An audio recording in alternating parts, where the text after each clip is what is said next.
उपमुख्यमंत्री अजित पवार यांचे धाकटे चिरंजीव आज बारामती दौऱ्यावर आहेत। आज त्यांनी राष्ट्रवादी कार्यालयामध्ये सोशल मीडिया सेलच्या पदनियुक्तीचे वाटप केलेले आहे। आपल्यासोबत बोलण्यासाठी जय पवार आहेत। सर, काय सांगाल, आज कशा पद्धतीचं प्रयोजन आहे बारामती तालुक्यात? नाही, आज जसं तुम्ही बघितलं सोशल मीडियाचे नवीन टीम आणि नवीन लोकांची भेट आज झाली। त्यांना पण आम्ही आमचे जे व्ह्यूज आहेत ते सांगितले की प्रचार कसा करायचा, सोशल मीडियावरती काय बोलायचं, आणि सगळ्यांना मी सांगितलं की दादांची विकासाच्या कामाबद्दलच बोलायचं। त्यांनी एवढे वर्ष व्यवस्थित कामं केलेत, त्याच्या व्यतिरिक्त चुकीचं काय बोलायचं नाही, कारण दादांची पद्धत एकदम स्ट्रेट फॉरवर्ड आहे। ते सगळं काम व्यवस्थित करतात, कधीच दुसऱ्यांवरती जोपर्यंत त्यांच्यावरती टीका कोण करत नाही तोपर्यंत बोलत नाही। त्याच्यामुळे आपण पण कोणावरती टीका नाही करणारे, विकासाच्या कामाबद्दल बोलणारे आणि तसंच आपला प्रचार चालू राहणार आहे। सर, आपले काल चुलत बंधू युगेंद्र दादा पवार यांनी शरद पवार कार्यालयाला भेट दिली आहे,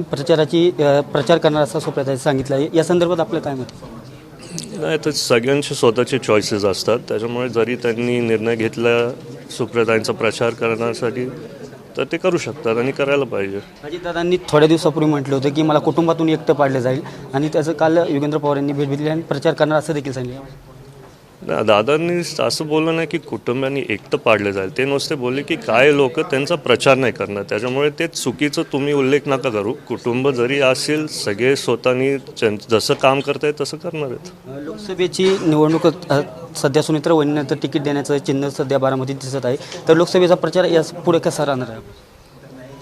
आता तर आपल्याला सगळ्यांना माहिती आहे की म्हणजे वाटतंय की वहिनींना मिळणार, जोपर्यंत दादा त्यांचा उमेदवार जाहीर करणार नाही तोपर्यंत आपण दादांचा प्रचार करतो आणि राष्ट्रवादीचा प्रचार करतो। आज जे पदनियुक्ती पत्र वाटप झालेले आहेत सर, मोठ्या प्रमाणात आज ग्रामीण भागातले रोजगार असेल, स्वयंरोजगार असेल, असे अनेक सेलच्या पदाधिकाऱ्यांना पत्र वाटप झाले आहेत, तर कशा पद्धतीने लोक हे होतं आपल्याला?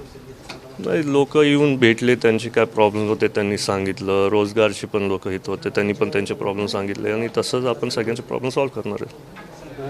हे होते युगेंद्र पवार बारामतीमध्ये, आम्ही जयदादा पवार हे होते जयदादा पवार, तर बारामतीमध्ये आम्ही प्रचार करणार आहोत लोकसभेत, आणि येणाऱ्या जे पत्र वाटप झालेले आहे ते पत्र मोठ्या प्रमाणात लोकांचा किंवा युवकांचा आम्हाला सपोर्ट मिळालेला आहे अशी त्यांनी माहिती दिलेली आहे। कॅमेरामॅन अभिजित पिसेसह दीपक कापरे, TV9 मराठी, बारामती।